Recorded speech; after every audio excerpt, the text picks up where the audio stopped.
ഈ ഒരു mini projector വരുന്നുള്ളതുകൊണ്ട് correct ഒരു നിരപ്പിൽ തന്നെയാണ് ആ ലൈറ്റ് സ്പ്രെഡ് ചെയ്ത് പോകത്തുള്ളൂ. അതായത് നമുക്ക് പൊക്കണമെന്ന് തോന്നും, അതായത് ഹൈറ്റ് അഡ്ജസ്റ്റ് ചെയ്യണം, അപ്പ് ആകണമെന്നുണ്ടെങ്കിൽ അപ്പ് ചെയ്ത് കഴിഞ്ഞാൽ കറക്റ്റ് നമുക്ക് വേണ്ട ഒരു ഹൈറ്റിൽ നമുക്ക്.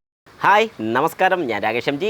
ഇന്നിപ്പോൾ നമ്മൾ സംസാരിക്കാൻ പോകുന്നൊരു കാര്യം പലരും എന്നോട് ചോദിച്ചൊരു കാര്യമാണ്. എൻ്റെ വാഹനത്തിൽ ഞാൻ ഒരു പ്രൊജക്ടർ ഹെഡ്ലൈറ്റ് ഇട്ടിട്ടുണ്ടായിരുന്നു, എങ്ങനെയുണ്ട് രാകേഷ് അതിൻ്റെ ഒരു പെർഫോമൻസ്? പലരും എനിക്ക് കമൻറ്റായിട്ടും നേരിട്ടും ഒക്കെ ചോദിക്കുന്നൊരു കാര്യമാണ്. അപ്പോൾ ഞാൻ അവരോട് പറഞ്ഞ ഒറ്റ കാര്യമുള്ളൂ, കുറച്ച് നാൾ ഞാനത് യൂസ് ചെയ്യട്ടെ. കാരണം യൂസ് ചെയ്ത് കഴിയാതെ നമുക്കൊരു റിവ്യൂ ഒരിക്കലും പറയാൻ സാധിക്കത്തില്ല.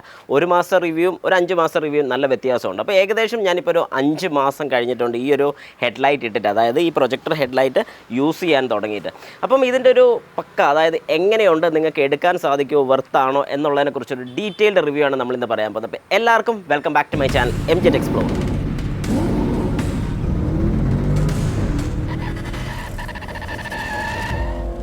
ഓക്കെ, അപ്പോൾ നമുക്ക് സ്റ്റാർട്ട് ചെയ്യാം. ആദ്യം ഇനി ഈ വീഡിയോ കണ്ടിട്ടില്ലാത്ത ആൾക്കാരാണെങ്കിൽ ജസ്റ്റ് ഞാൻ ആ വീഡിയോയുടെ കുറച്ച് പോർഷൻ ഒന്ന് അറ്റാച്ച് ചെയ്തേക്കാം, നിങ്ങൾ ജസ്റ്റ് ഒന്ന് കണ്ടു നോക്കാം. നമുക്ക് ഏതായാലും ഇവനെ തുറക്കാം. LED ലൈറ്റ് തന്നെയാണ് വിത്ത് പ്രൊജക്ടർ, അത് നോക്കി. അപ്പോൾ ഇവിടെ നോക്കിക്കഴിഞ്ഞപ്പോൾ ഒരു സെറ്റ് ലൈറ്റേ കാണുന്നുള്ളൂ. ഇതെല്ലാം H4 ആണ്.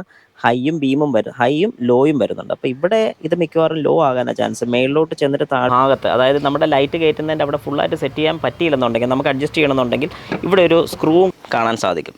അപ്പോൾ ഞാനിതിൽ റൈറ്റ് സൈഡ് ഞാൻ ജസ്റ്റ് ഒന്ന് അഴിച്ചു വെച്ചിരിക്കുകയാണ്. ഞാൻ അതിൻ്റെ സ്ക്രൂ ഒന്ന് ടൈറ്റ് ചെയ്യാം. ഓക്കെ, അപ്പോൾ നമുക്ക് ഞാൻ ജസ്റ്റ് ആ ബൾബ് ഒന്ന് അഴിച്ച് എല്ലാവരും ഒന്ന് കാണിച്ചു തരാം. ഇപ്പോഴത്തെ ആ ബൾബിൻ്റെ കണ്ടീഷൻ, അന്നത്തെ ഇപ്പോൾ എല്ലാവർക്കും അറിയാം. ഇപ്പം എങ്ങനെയുണ്ട് ആ ബൾബ് നമുക്കൊന്ന് ജസ്റ്റ് നോക്കാം.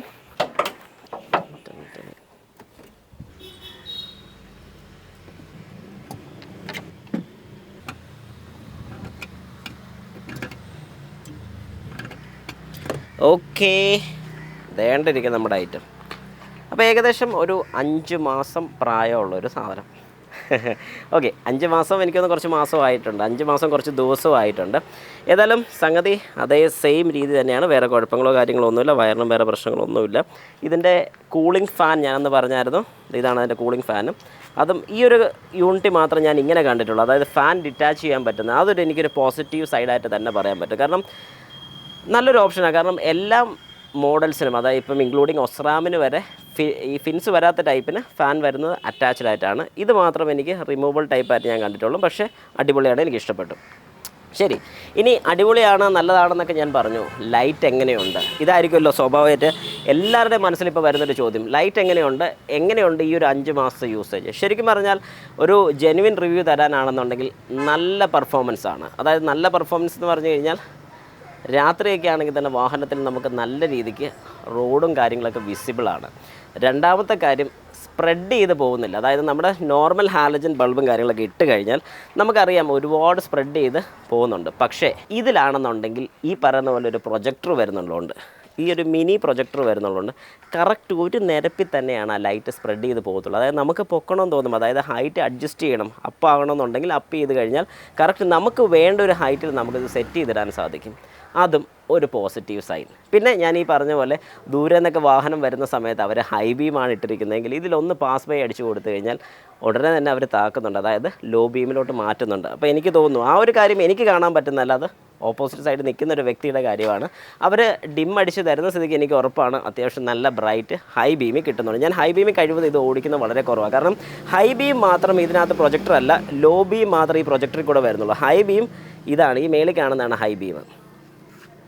അപ്പോൾ ഈ മേളിൽ കാണുന്ന ഹൈ ബീം നേരെ നമ്മുടെ റിഫ്ലക്ടറിൽ തന്നെ, അതായത് ഈ വാഹനത്തിൽ വരുന്ന റിഫ്ലക്ടറിൽ തന്നെ തട്ടിയാണ് ഇത് നമുക്കിങ്ങനെയാണ് വരുന്നത്. ഇത് നേരെ താഴോട്ട് തട്ടിയാണ് മേളിലോട്ട് പോകുന്നത്. അതായത് ഓപ്പോസിറ്റ് സൈഡിൽ വരുന്ന ഒരാളുടെ കണ്ണിലോട്ട് പോകണം, അല്ലെങ്കിൽ ഒരു ഹൈ ബീം നമുക്ക് കുറച്ചുകൂടെ ബ്രൈറ്റ്നസ് കൂടുതൽ കിട്ടണമെന്ന് തോന്നിക്കഴിഞ്ഞാൽ ഇത് ഈ പറയുന്ന പോലെ റിഫ്ലക്ടറിനകത്ത് നിന്ന് തന്നെയാണ് വരുന്നത്. പക്ഷേ ലോ ബീം മാത്രമാണ് ഈ പറഞ്ഞ പ്രൊജക്ടർ ഇത് വരുന്നത്. ഓക്കെ, അതൊക്കെ അവിടെ നിൽക്കട്ടെ. ഇനി ഇതിൻ്റെ ഒരു ഡ്രോബാക്കും കൂടെ, ഞാൻ പോസിറ്റീവ് സൈഡെല്ലാം പറഞ്ഞു, അതായത് പോസിറ്റീവ് പറഞ്ഞപ്പോൾ എല്ലാവർക്കും മനസ്സിലായി നല്ലതാണ്, മേടിക്കാം. ഞാനിപ്പോൾ റെക്കമെൻഡ് ചെയ്യുമെന്ന് ചോദിച്ചു കഴിഞ്ഞാൽ 100% ഞാൻ റെക്കമെൻഡ് ചെയ്യും. ആമസോണിൽ ഈ പ്രോഡക്റ്റ് അവൈലബിൾ ആണ്, അതിൻ്റെ ലിങ്ക് ഞാൻ ഇട്ടിട്ടുണ്ടായിരുന്നു. പക്ഷേ ഇതിൻ്റെ റേറ്റ് കഴിവതും കൂടിയും കുറഞ്ഞും ഒക്കെ നിൽക്കുന്നുണ്ട്. അതെന്തെങ്കിലും ആവട്ടെ, പാർട്ട് ഓഫ് ദ ഗെയിം. ഇനി ഇതിൻ്റെ നെഗറ്റീവ് സൈഡ് നോക്കുകയാണെങ്കിൽ മഴ സമയത്ത് ശരിക്കും നല്ല ബുദ്ധിമുട്ടും. മഴയുള്ള സമയത്തും മഞ്ഞുള്ള സമയത്തും നമുക്ക് റോഡിലെ വിസിബിലിറ്റി ശരിക്കും കുറവായിരിക്കും. ശരിക്കും കുറവെന്ന് പറഞ്ഞു കഴിഞ്ഞാൽ സാധാരണ ഒരു ഹാലജൻ ബൾബൊക്കെ ഇടുന്ന ആ ഒരു ഫീലേ കിട്ടുന്നത്. നിങ്ങളുടെ വാഹനത്തിൽ വരുന്ന ഏതൊരു ബൾബാണ് ഹാലജൻ ബൾബ് വരുന്ന ടൈപ്പ്, ആ സെയിം ഹാലജൻ ബൾബിൻ്റെ ഒരു ഫീലേ നമുക്ക് കിട്ടത്തുള്ളൂ. ഒരു HIDയുടെയോ അല്ലെങ്കിൽ ഒരു ഒസ്റാമിൻ്റെ LED-യുടെ പ്രകാശം നമുക്ക് ഒരു കാരണവശാലും നമുക്ക് ഫീൽ ചെയ്യത്തില്ല മഞ്ഞുള്ള സമയത്ത്, മഴയുള്ള സമയത്ത്. കാരണം ആ ഒരു ത്രോ അന്നേരം വളരെ കുറവായിട്ട്, അല്ലെങ്കിൽ ഒരു ഇൻറ്റൻസിറ്റി ഇല്ലാത്ത പോലൊരു ഫീല് നമുക്ക് ശരിക്കും ഈ മഴയുള്ള സമയത്തൊക്കെ കിട്ടുന്നുണ്ട്. എനിക്ക് ഏറ്റവും കൂടുതൽ നെഗറ്റീവായിട്ട് തോന്നിയിരിക്കുന്ന ആ ഒരു കാര്യമാണ്. കാരണം അങ്ങനെ നിങ്ങളിപ്പോൾ ഒരു ഹൈ റേഞ്ച് താമസിക്കുന്ന ഒരു വ്യക്തിയാണ്, അല്ലെങ്കിൽ ഏത് നേരം ഈ മഞ്ഞത്ത് കൂടെയുള്ള യാത്രയൊക്കെ ഉള്ള ആളാണെങ്കിൽ ഒരു കാരണവശാലും ഈ ബൾബ് എടുക്കരുത്. അതെൻ്റെ പേഴ്സണൽ റെക്കമെൻഡേഷനാണ്. കാരണം അങ്ങനെയാണെങ്കിൽ ഒരു കാരണവശാലും നിങ്ങളിത് എടുക്കരുത്. കാരണം എടുത്തു കഴിഞ്ഞാൽ നിങ്ങൾക്കൊരു നഷ്ടമായിരിക്കും. അതുകൊണ്ട് ഞാൻ സജസ്റ്റ് ചെയ്യുന്നത് നോർമലായിട്ട് ഹൈ റേഞ്ചോ കാര്യങ്ങളൊന്നും ഇല്ലാത്ത ആൾക്കാർ, മഞ്ഞുള്ള സമയത്തോ മഴയത്തൊക്കെ കുറവ് ഓട്ടം ഉള്ള ആൾക്കാർക്ക് 100% ഞാൻ റെക്കമെൻഡ് ചെയ്യുന്നുണ്ട്. കാരണം ഈ ഒരു പ്രൈസിന് ഏകദേശം 2,900 ആയിരുന്നു ഞാൻ എടുത്ത സമയത്ത്. ഇടയ്ക്ക് എനിക്ക് തോന്നുന്നു കുറച്ചൊന്ന് റേറ്റ് കൂടിയിട്ടുണ്ടായിരുന്നു തോന്നുന്നു. പക്ഷേ ആ ഒരു പ്രൈസ് റേഞ്ചിൽ ഒരു പ്രൊജക്ടർ ടൈപ്പ്, അതായത് നമുക്ക് വേറെ അഡീഷണലായിട്ട് ഒരു ഫിറ്റ്മെൻറ്റും ചെയ്യാതെ, അതായത് H4 ബൾബ്, ഇതിപ്പോൾ ഒരു H4 ബൾബ് തന്നെയാണ്, ഈ ഒരു വലിപ്പത്തിൽ പ്രൊജക്ടറും കൂടെ വരുന്ന രീതിക്ക് ഒരു അഡീഷണൽ ഫിറ്റ്മെൻറ്റും ഇല്ലാതെ കിട്ടുന്ന ഒരു കാര്യം ഈ ഒരു പ്രൈസിൽ ഭയങ്കര ലാഭം തന്നെയാണ്. അത് വെച്ച് നോക്കുകയാണെങ്കിൽ ഞാനിത് സജസ്റ്റ് ചെയ്യും. പക്ഷേ ഈ പറഞ്ഞ പോലെ നിങ്ങളൊരു ഹൈ റേഞ്ചോ മഞ്ഞുള്ള സമയത്തോ മഴയുള്ള സമയത്തോ ഓടിക്കുന്ന ഒരു വ്യക്തിയാണെങ്കിൽ, അല്ലെങ്കിൽ ആ സ്ഥലങ്ങളിൽ കൂടുതൽ ഓട്ടമുള്ള ആൾക്കാരാണെങ്കിൽ ഇതൊരു നഷ്ടക്കളി തന്നെയാണ്. ഞാൻ ഈ പറഞ്ഞ പോലെ മഞ്ഞത്തും മഴയത്തും ഉള്ള സമയമാണെങ്കിൽ പോലും നിങ്ങൾ ആദ്യമായിട്ടാണ് ഈ ടൈപ്പ് ഒരു ലൈറ്റ് ഉപയോഗിക്കുന്നത്, അതായത് ഒരു HID-യോ ഒന്നും യൂസ് ചെയ്യാത്തൊരു വ്യക്തിയാണെന്നുണ്ടെങ്കിൽ സാധാരണ ഒരു ഹാലജൻ ബൾബ് ഉപയോഗിക്കുന്ന ഒരു വ്യക്തിക്ക് ഇത് ഇഷ്ടപ്പെടും, 100% ഉറപ്പാണ്. പക്ഷേ ഞാനൊരു HID എന്ന് വരുന്ന ഒരാളാണ്, ഒസ്റാം HID യൂസ് ചെയ്തൊരു വ്യക്തിയാണ് ഞാൻ അതിൽ നിന്നും ഈ LED-യിലോട്ട് വന്ന സമയത്ത് എൻ്റെ പോരായ്മകളാണ് ഞാൻ ഈ പറഞ്ഞത്. പക്ഷേ ഫസ്റ്റ് ടൈം ഈ ഒരു ബൾബ് യൂസ് ചെയ്യുന്ന ഒരു വ്യക്തിക്ക് ഇത് ഒരുപാട് ഇഷ്ടപ്പെടും. കാരണം ഉറപ്പായിട്ട് നിങ്ങൾ ഈ പറയുന്ന അഡ്വാൻറ്റേജ് നിങ്ങൾക്ക് കിട്ടുന്നതായിരിക്കും.